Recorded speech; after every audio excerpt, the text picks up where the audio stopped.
Welcome to the Program Design Podcast. I'm your host, Lauren Monique, teacher and curriculum writer turned program mentor and business strategist for coaches, educators, and online experts.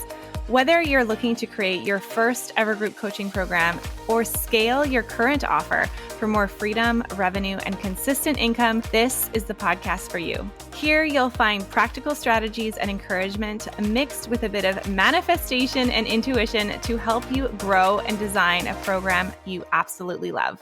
Let's dive in. Hello and welcome back to the Program Design Podcast. This is part 2 of how I structure my live trainings so that clients get results and not just notes. I'm going to be sharing my exact formula for how I create these live trainings. In part 1, I wanted to share the big picture of how I see trainings, some of the mistakes that I see people making, and really the principles, the guiding principles of how I look at creating trainings. So that's in last week's episode. We'll link it up in the show notes. In this episode, I want to actually share, this is the structure I think about when I go to do a live training that, again, is founded in my background as an educator, not just a coach. So it's this is how I structure it. This is how I make sure people are getting results. And I follow this kind of flow, and then you can put your content in it. The first thing we want to think about is how you're opening the training and how to set up your live training so it gets clients results and not just notes. So I touched on it a little bit in last week's episode, and it is about getting clear on the outcome of the session. So yeah, I'll definitely say hi, welcome. This is what we're chatting about today. Thrilled to have you here, but we'll have an intro. But as we're actually getting into the content, I'll say the goal of this session, the outcome for this session, the intention behind this session is to get X result. The reason I like to do this is, first off, it sets up their mind as a pre-frame that this is going to create results for me. So they're already anticipating that this is going to be a results-oriented session and it's going to be a valuable session. I'm creating that pre-frame for them in my language. The other reason that I like to do it this way is that it will help them get a sense of okay, this is where we're all working towards. It will help them see the big picture. And it will also activate their RAS, the reticular activating system, to help them achieve that outcome, because their brain will start to scan for the most important pieces of information to help them achieve that goal.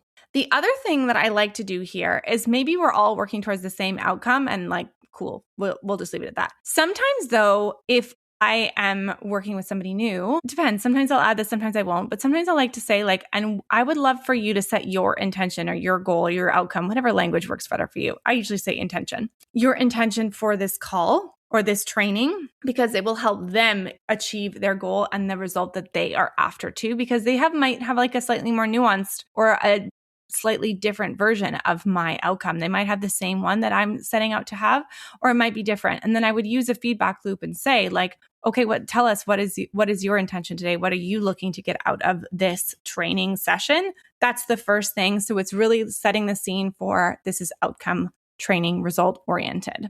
The next thing I like to look at in my formula is, so first we had that opening pre-frame of let's set the intention or the result for this session. The next thing I do is get into their pre-existing knowledge. So in last week's episode, I talked about, I like to get a sense of it even before I map out my content for my live training, but I'll do it again in the live training as well, generally speaking.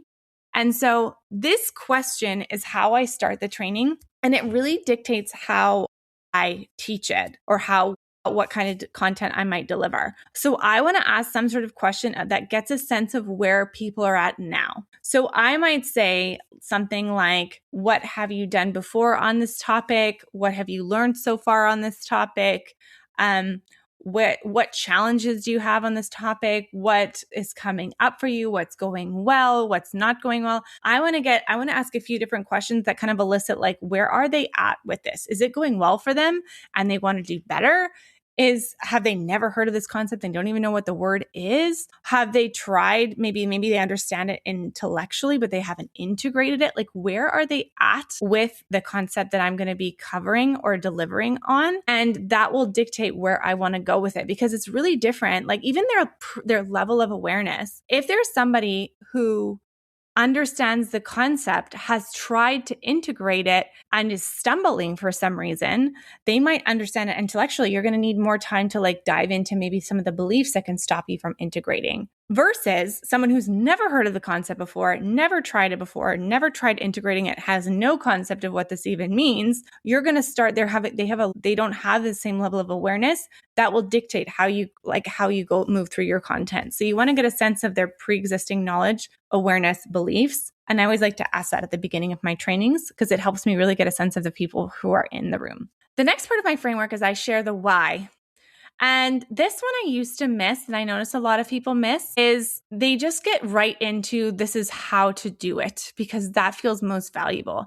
But you want to share why this matters because we're working with adults and adults aren't just going to be like, oh, okay, sure. Like, let's do that thing. They're going to be like, why do I need to do this? Especially anyone who's a questioner in the room, like people like me, like, why does this matter? Is this really going to work? Like, on what basis should we be doing this? Like, we want to know why this is important. You want your people to be on board with what you're doing. So giving them like the statistics, the reasoning behind why you're doing what you're doing will help them actually be on board and get the result that you're helping them get and why your strategy works, why you're doing the thing that you're doing. A lot of us assume that people know why we're doing what we're doing. Like one of my mentors, she used this phrase that really stuck with me that you might find helpful as well is own the narrative. Own the narrative. So we are going to be diving into XYZ content today because it's going to help you with blah, blah, blah. This is why it's so valuable for you. So for example, say I'm teaching one of the concepts I teach a lot is like having a program outline in your signature program. Some people already have created program outlines and they're on board with that. But some people are like, maybe they're not into that, or maybe they think, oh, I need to have more mapped out first, whatever, right?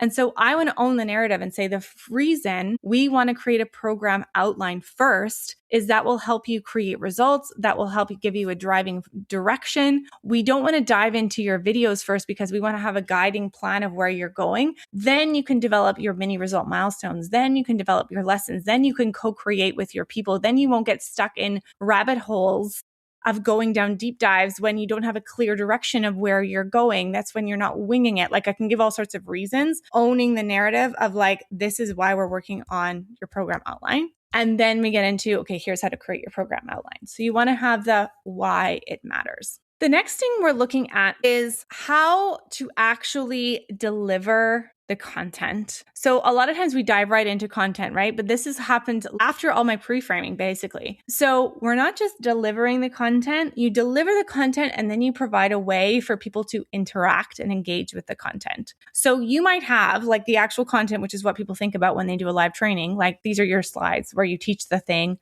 where you coach on the thing that you're sharing, right? And then you want to have a way for them to engage with the material after that. So again, it's not just interaction or engagement for engagement's sake, like I said in the last episode. It's more about having them interact with the material so that they can get better results. I usually like to offer something like maybe they'll write about it, think about it, then we speak about it in some way. So they're maybe listening to me coach with somebody else, or they're speaking in small groups or breakout rooms about it. So it's kind of like a combination of writing, speaking about it in some way to interact with it.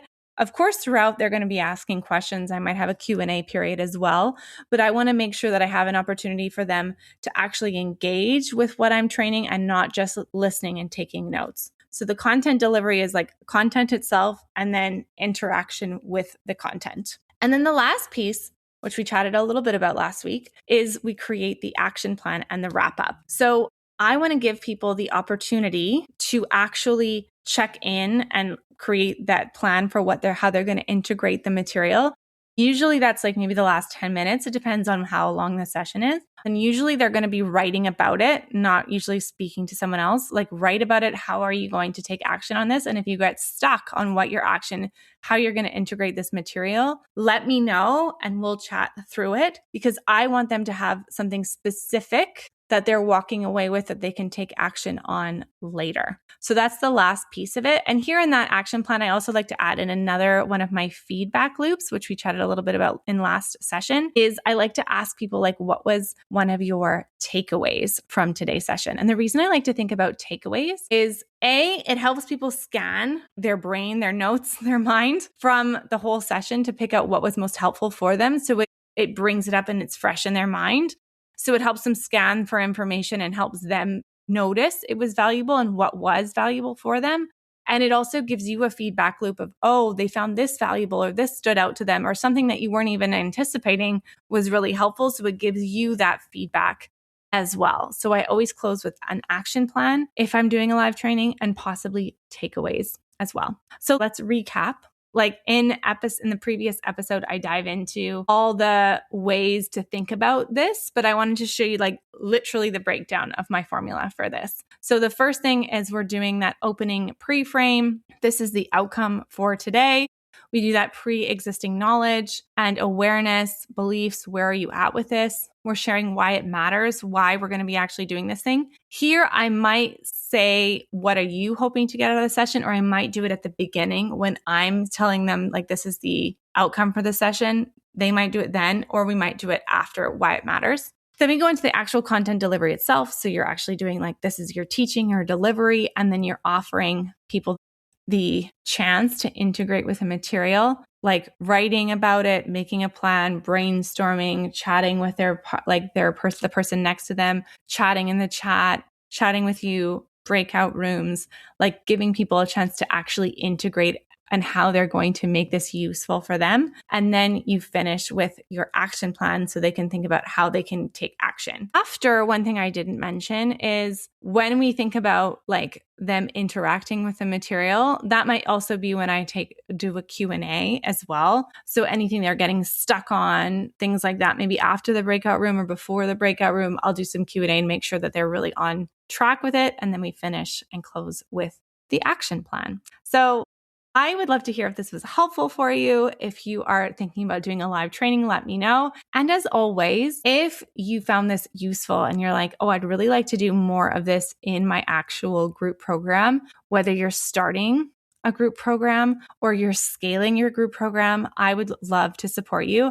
And I have my waitlists open for pilot program design, which helps you start your first ever group program, or signature program design, which helps you really design your signature and helps you scale it. So regardless of which phase you're at in your business, I would love to support you.